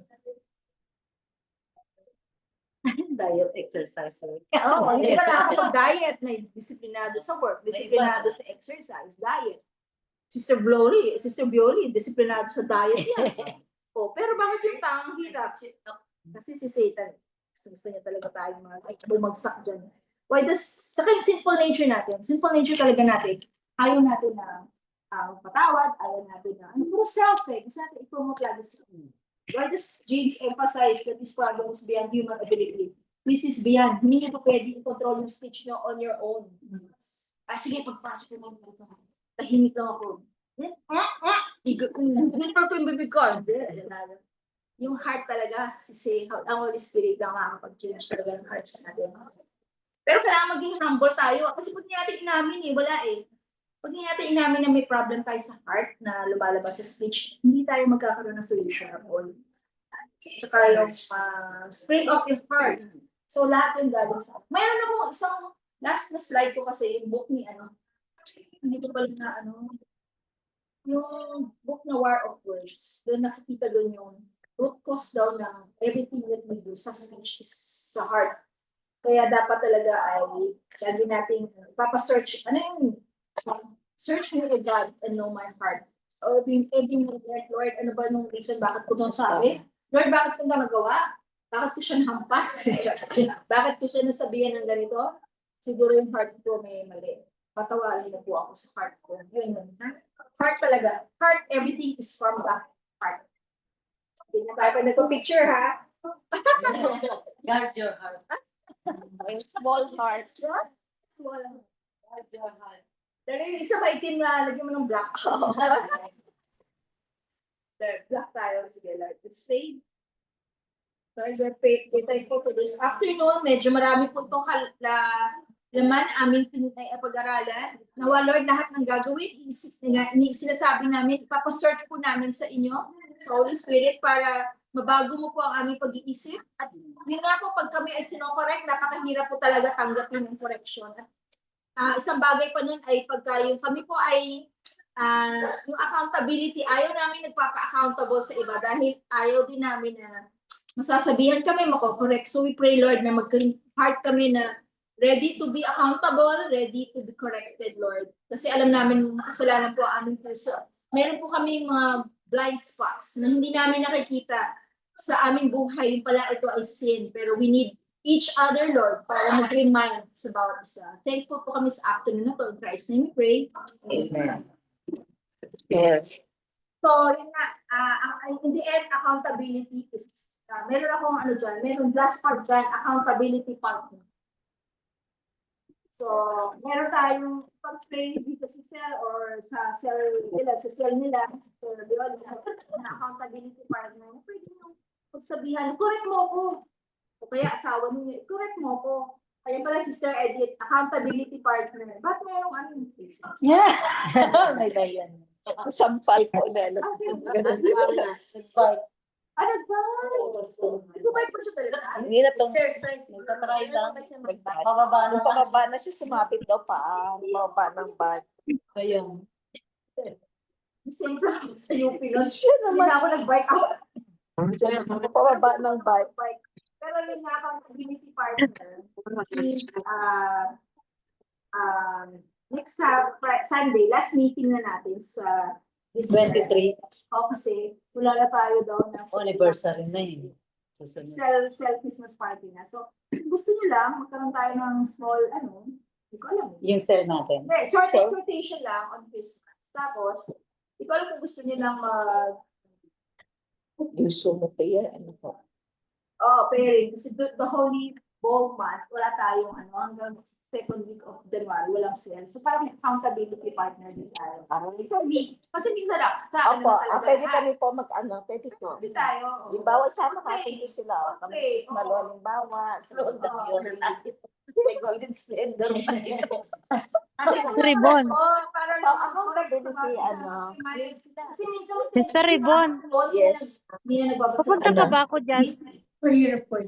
Sa Kung tapos ka na, nakakarating Saan? ka na. Mga okasyon na kasi. Yun sa bagong pag-asa. Yun nga, kung wala ka nang gagawin, okay lang. Kung Hindi, nandito naman si Ira na magbantay Gusto dito. ba yung yung speech mo? pwede rin, okay lang, hindi na. Gusto naman yung mo. Kung dyan ka yung na, tama. pwede ka na magbihis. Oo. Sige. Nandyan na ba sila? Good health, inaalagaan ba natin? Sige, napatayin ko na to, Pera, Sister Ribbon. alagaan Tapos na ba? Picture pa na. Picture. Picture muna, wag muna patayin. Di pa tapos. Hindi pa. Oo, kasi Di pa tayo tapos. Nag-express si Sister Del ang schedule. Okay. Sa hindi Sunday. tayo magbibigay ng actual gift. Siguro, mag-isip na lang tayo ng gift na parang hindi pera para kasi ipapag-pray kita o gagawa Parang kita uulan. ng quiet time notebook, no? Na parang notebook na may lagyan mo na ng date. Di ba? O gano'n, ano ba pwede mo simple. Wala ko news. Ito talaga ng Starbucks. Yung sabi ko kung January ka. Punta mo na ako. Pagpasa ko na. Ito doon. Mga ganun, pwede naman tayo gumawa ng ganun. Change it na lang natin yun. Doon na sa ano. Ay, sige. Kung di ayaw, magawin mo na lang. Sige, papag-pray kita everyday for this month. Ay, ang galing. Pero papag-pray mo talaga. Yun na lang, walang gastos. Ano lang. Ilong ko yan. Encourage lang. Ano ba? Ilong ko yan. Hindi AI mo kayo, yan. what can I do to encourage without spending money? Pwede gano'n. Hindi, Tapos, pwedeng tawag. Once a month. text lang. Text. Ano yan, pwede i-text mo na, sister, pag-pray kita. Yun na lang ang proof na pag-pray mo, di-text mo. So, short na lang na Christmas exhortation, and then, yun lang yung guard accountability, and then yung gift na pwede nyo ibigay sa bulutan. Sila sa bulot mo. Kailan nga po yan? Okay, Yes, sa Sunday na. Kasi last na natin. O, anong team ng suit natin? Isip na kayo. Green or red? Hindi ba? Lagi nang ginagawa niya sa iba. Hindi nga ginagawa nga natin, nakagawa lang natin nakaraan. Ano yun? Sister Ibon, hindi ko naiintindihan. Flower. Sa Sunday to, sige, explain ko na lang sa'yo mamaya. Ah, sige. Wala na, ano ba yung isip niya kakaiba naman? Parang may picture natin maganda. Pare-pare. Ano ba yung may maganda sa Susot. mga headband? Gusto sa pa ba natin yung yung kaya lang wala kasi sila, yung nung nagsayaw tayo ng Wala na pinahiram ko na yung ganun kinawan. alin Hindi na isa. ba? Yung Hindi, ano na lang. Hindi yung sa ganito na lang. sombrero. Baka may dyan pa ba tayo lahat? Sombrero na Pati- lang. Lahat kasi dyan, lahat na lang dyan. Hindi. Di ba meron pa tayo dyan yung sombrero dito sa church na nakatago lang na lahat? Wala na rin yun? Yung sombrero dyan? Yung nakatabi dyan? Natago pa ba yun? Oo. Ando doon ba? Oo. Sombrero na lang. Oo, yun Parang na wala lang. na. Pag mga una na yun. Sa damit, wala. Sombrero na lang para mas Plain lang, kahit anong plain. plain na damit. Pero yung Plain na ano, yan. sombrero na Kahit lang ano, tayo. kahit anong sombrero. Pwede ba yun? Plain na lang. Sige, plain green ako doon. Plain na ano. May prints Ay, ako. sa likod na lang yung picture. Plain. Sige po, yun na lang. Plain. Plain na dress. Okay. O, gusto niyo printed? Plain Mas na lang. marami ako niyan. Pwede nga tapos yung ano. O, yun lang. Mas marami ako niyan. Damit. Tapos magluluto ko na, sana makapagluto ko. Wow. Hainanese chicken. Parang pangwang po yan. Yung hainanese chicken, yung rice ang masarap dun eh. Yung may Opo, flavor yung Hainanese rice. Okay. Ito yun eh. Hindi pala mix. Okay? Pwede naman, Sister Jolie, shiratake yung ating dalawa, ha? Shiratake. Rice. Shiratake rice. Sila yung regular rice. Kasi bawal lang yung Nagawa ko ng shiratake. Hindi, ako po. Ako yung, dadali ko yung shiratake. Ang galing ko yung ating oatmeal rice.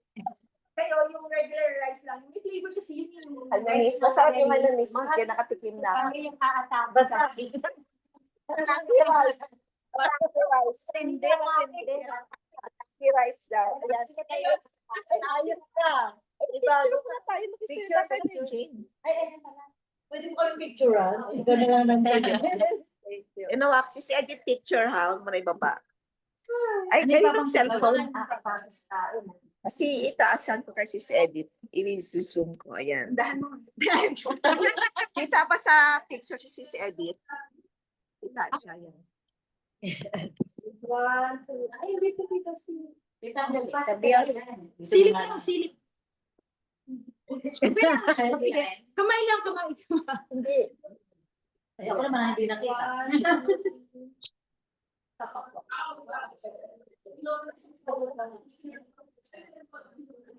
Thank you. Thank you. Ayan. Thank you, Thanks. Sister Del. Thanks, sis edit. Okay, Thank you, bye-bye. Sister Ibon. Sister Del, Bye-bye. thank you. Bye-bye. Punta ko na ako dyan, sis. Okay. Sige, bye.